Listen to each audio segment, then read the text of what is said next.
On accueille Marjorie Fanguin de Keolis Rennes qui va nous présenter un exemple de déploiement d'un SIG avec QGIS. Bonjour. Moi je vais vous raconter ma vie en fait, simplement ce que j'ai fait à Keolis quand je suis arrivée au départ. Donc c'est pas des grandes théories, ça vaut ce que ça vaut. Donc dire après, mais donc pour vous expliquer un petit peu, donc je vais vous parler du contexte dans lequel moi je suis arrivée chez Keolis. Ensuite comment je me suis organisée, comment je diffuse l'information et puis les projets à venir en fait maintenant. Avec le point où on en est. Donc le contexte, rapidement quelques chiffres en fait.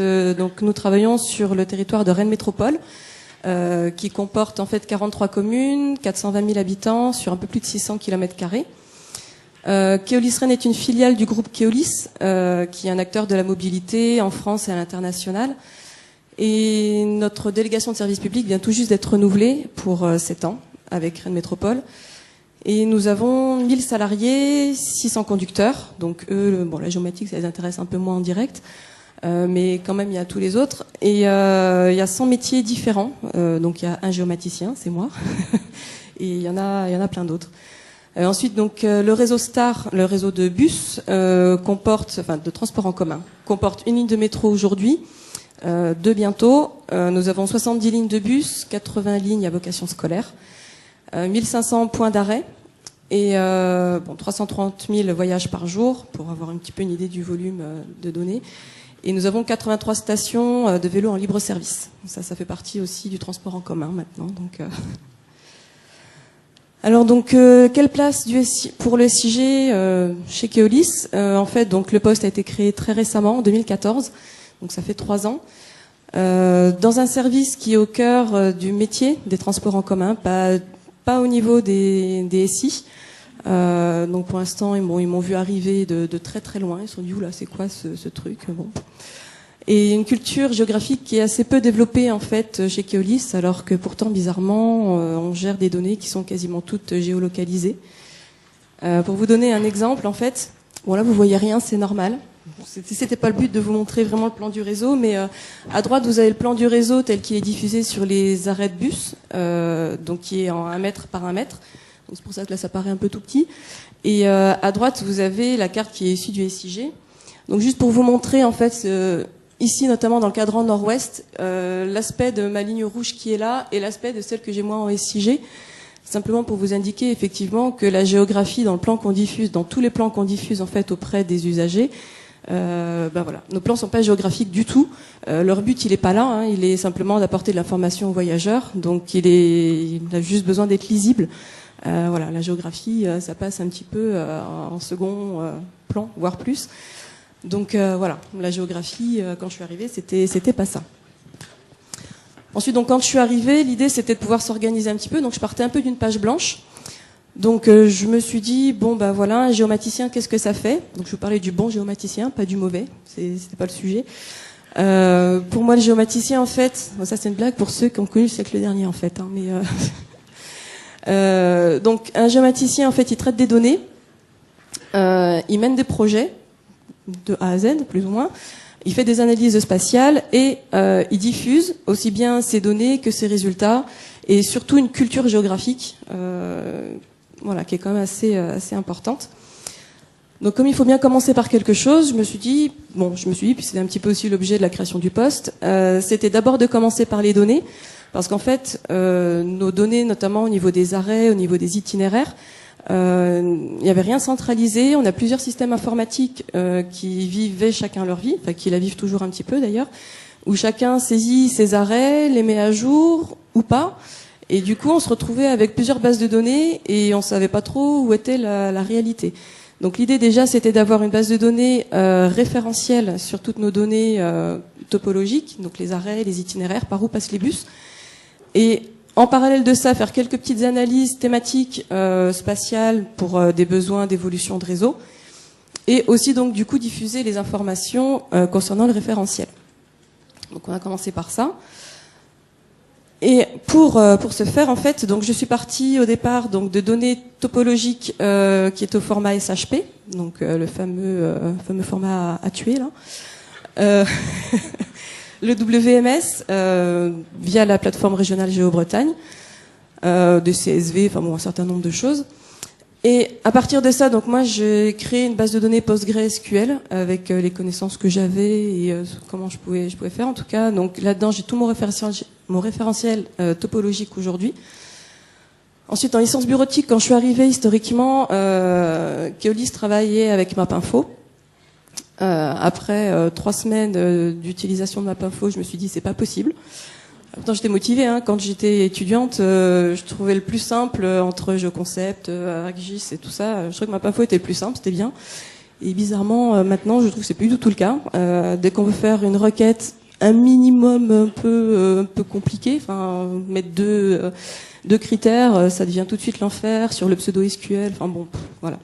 Donc je suis très vite passée sur QGIS et on a aussi une licence ArcGIS en fait qui est liée à un projet de baromètre de ligne.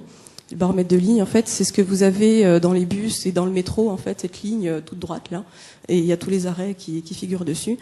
Donc notre éditeur se base exclusivement sur du ArcGIS. Donc voilà, donc on a une licence ArcGIS, mais moi je travaille principalement sur du QGIS tous les jours. Et ensuite, donc pour diffuser mes informations, donc au départ, il y avait du PDF, des images pour mettre dans des présentations ou pour envoyer par mail, donc sur les analyses que moi je pouvais faire. Et puis pour le référentiel, au départ je me suis dit bon alors j'ai quelques collègues qui ont du Google Earth sur leur poste, donc je vais exporter un KML et puis peut-être du CSV pour avoir des données derrière. Enfin bon, c'était un truc un peu bancal. Mais ça a marché quand même pendant à peu près 1 an, sachant que moi ça me demandait de faire des exports assez régulièrement et que les personnes en face devaient eux faire l'import dans Google Earth, qui avait un problème de cache, et si je remplaçais simplement le fichier qu'avaient les clients, enfin les clients cartographiques, ça marchait pas du tout. Donc il fallait à chaque fois que chacun réimporte, donc c'était juste un peu compliqué. Et donc depuis le début de l'année en fait, la problématique de la diffusion était vraiment importante. Donc mon but c'était de supprimer ce KML et donc je voulais le remplacer par une application web et mon choix s'est porté sur l'ISMAP. Alors je sais pas si tout le monde connaît l'ISMAP ou pas, donc je mets une petite vue écran de ce que ça donne avec notre réseau et quand on clique sur les arrêts, on a un certain nombre d'infos sur les arrêts. Alors pour nous l'ISMAP en fait, c'est un certain nombre d'avantages. Déjà, l'ISMAP est très simple. Il est très simple pour moi en tant qu'administrateur parce que je paramètre mon projet sur QGIS et j'ai juste via FTP à transférer ça sur le serveur où est hébergé l'ISMAP et voilà. J'ai à peu près la même chose. Donc ça c'est très simple et c'est aussi très simple pour l'utilisateur qui lui, voilà, la prise en main est très très simple. Bon, il y a les mains, enfin tout ce qui est habituel. Pour naviguer sur une carte. Ensuite, ce qui est intéressant avec l'ISMAP aussi, c'est qu'on peut faire vraiment beaucoup de choses. On peut faire des modifications et de la saisie directement depuis l'application web. Des saisies simples, mais tout ce qui est données attributaires, on peut les modifier. On peut aussi modifier de la géométrie de façon simple. On peut aussi gérer des droits d'accès, c'est-à-dire que tout le monde n'a pas accès à tout, et tout le monde n'a pas accès à tout en modification. Donc certaines personnes ne peuvent faire que de la consultation, d'autres de la modification. Ensuite, moi, en tant qu'administrateur, je peux faire des paramétrages assez poussés sur les styles de couches, notamment, je ne sais pas si vous avez vu sur les arrêts, c'était peut-être un peu petit, mais là, par exemple, là, je vois que tous mes arrêts là sont des abris et normalement, j'ai un poteau, voilà, qui est là. Et on peut voir directement sur la carte cette information-là qui ressort directement. Ensuite, donc, on peut lire aussi des flux WMS. Ce qui est important pour nous, ça nous donne accès en fait, notamment au fond de plan de Rennes Métropole, qui a un plan à jour et qui est plutôt joli. Et on a aussi possibilité de paramétrer des composeurs d'impression. Ensuite, on a accès aussi donc au tableau de données et à faire des exports, notamment sous tableur. Donc ça a l'air de pas grand-chose comme ça, mais quand on part d'utilisateurs qui ont l'habitude d'utiliser du Excel en fait, et on leur présente une carte, une interface comme ça. Ils vous regardent, ils disent mais elle est où ma donnée?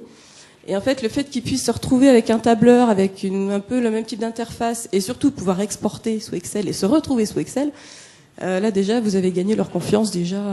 Donc ça c'est bien. 2 minutes, ok. Ensuite, donc, on peut coupler aussi l'ISMAP avec des données en PostgreSQL. Et donc derrière, on a toute la puissance de PostGIS derrière pour effectuer des traitements. Donc ça, c'est très très bien. Et on peut malgré tout rester sur du SHP si on veut pas le quitter. Et tous les formats OGR en fait qui sont acceptés par QGIS. Donc chez nous, c'est une vraie révolution en fait, l'ISMAP. C'est-à-dire que nos utilisateurs ont accès à la donnée qui est à jour, sans faire beaucoup d'efforts. Et tous les salariés en fait, et pas uniquement un certain nombre de salariés qui avaient du Google Earth sur leur poste. Et ça suscite un certain nombre de besoins en fait. Bon, ok, aujourd'hui on a les données topologiques, mais on me demande régulièrement, Mathias, qu'on pourrait pas rajouter ça sur la carte. Si, mais c'est pas moi qui gère. Donc après, voilà, il y a un certain nombre de choses qui sont à faire derrière. On remplace de plus en plus de fichiers Excel aussi. Les données au fur et à mesure sont mises en base de données, donc ça sécurise la donnée. Il y a de la sauvegarde qui est faite, donc on fiabilise un petit peu tout le process. On diminue la double saisie, c'est-à-dire que là où aujourd'hui on a deux services qui saisissent la même donnée, l'idée c'est que chacun puisse avoir accès à la formation dont il a besoin. Et aussi, faire entrer quand même la composante géographique, parce que j'ai quand même des collègues qui travaillent sur les arrêts et qui disent le bus il doit passer par là, mais qui ont aucune idée de où est l'arrêt quand même. Moi je sais pas comment ils font, mais bon. Et on peut aussi faire un petit peu de transversalité. C'est-à-dire arriver à dire on a ce service-là qui a cette donnée-là, ce service-là a cette donnée-là, et avec l'ISMAP, on peut croiser les deux. Et après, on peut imaginer un certain nombre d'analyses spatiales, donc ça ouvre tout un champ de possibles. Voilà, donc si je reviens à mon schéma de tout à l'heure, en fait, maintenant que la partie données est faite, on va s'axer plutôt donc sur la partie projet justement, dire ok, vous voulez qu'on rajoute cette donnée-là, maintenant comment on fait, comment on s'organise, qui fait quoi, qui est responsable de la donnée, parce que moi je vais pas tout saisir, je peux pas. Donc voilà, donc l'idée c'est effectivement que chacun puisse se responsabiliser sur l'idée, et qu'on puisse tous s'organiser sur ce projet. Et s'organiser aussi sur la partie diffusion, c'est-à-dire que là je fais plus que de la diffusion d'informations, mais je diffuse la compétence géographique pour savoir comment modifier les données dans l'ISMAP, comment gérer les données en base et comment utiliser la géographie en fait tous les jours en fait. Voilà. Et donc la partie suivante, ce sera la partie analyse justement pour pouvoir croiser les données. Voilà. Merci.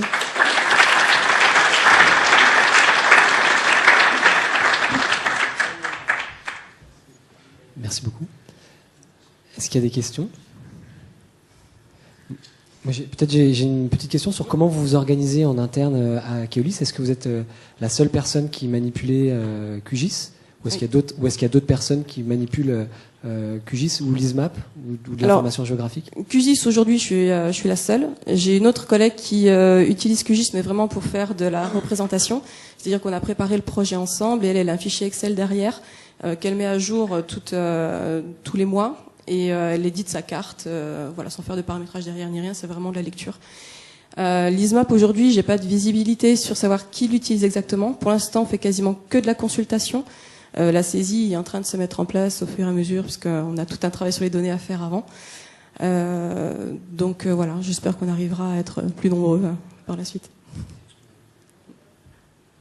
Nickel. Une petite question sur la symbologie des lignes de bus. Je sais que souvent, quand on fait la cartographie de bus, on déplace, parce qu'il faut plus de place à gauche, à droite. Pareil pour les arrêts, on fait des petites choses. Est-ce qu'il manque encore à QGIS des outils pour faciliter ça ? Et puis comment vous avez réglé, vous, ces problèmes-là ?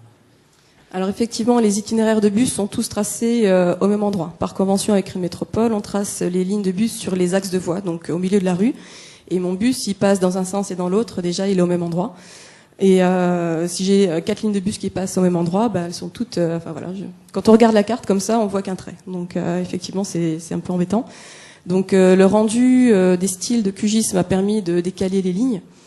Donc moi j'ai fait une formule sur le numéro de la ligne, en partant du principe qu'on a des lignes qui sont numérotées de 1 à 244, je crois. Et donc je décale d'autant plus en fonction du numéro. Donc ça me pose un problème, c'est-à-dire que mon gros problème en fait où j'ai des lignes qui sont superposées, c'est à Rennes.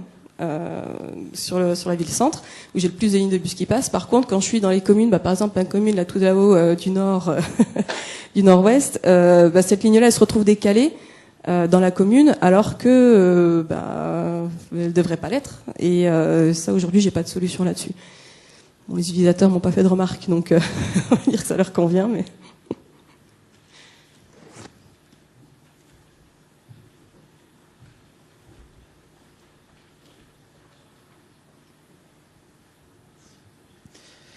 Alors, c'est juste pour rebondir sur la remarque de Trois-Lises. On est bureau d'études, nous, en assainissement eau potable. Et effectivement, on a un souci de représentation par rapport à la réalité et à un plan, notamment sur des organes qui sont assez proches au niveau d'un carrefour. Et ça, c'est une fonctionnalité qui nous intéresserait, personnellement, de pouvoir éclater sur une représentation, seulement sur la représentation, les organes, enfin les objets, alors que dans la réalité, ils sont collés. Voilà. Mais bon, on travaille en ce moment avec vous, donc c'est possible que... Hein je crois que René Luc Donde voulait faire un retour. Ça existe déjà, ok. Bon. Si les points se superposent, il y a une fonction de style qui permet d'éclater les points. Ok. Avec Bon. même le cercle qui montre que tous ces points-là ont été éclatés de façon concomitante. Avec le point de départ où c'était. Très bien. Et ça s'appelle ? Je ne sais plus. C'est dans les styles de la C'est dans les styles de points. Très bien. Merci. C'est des placements de points, je crois.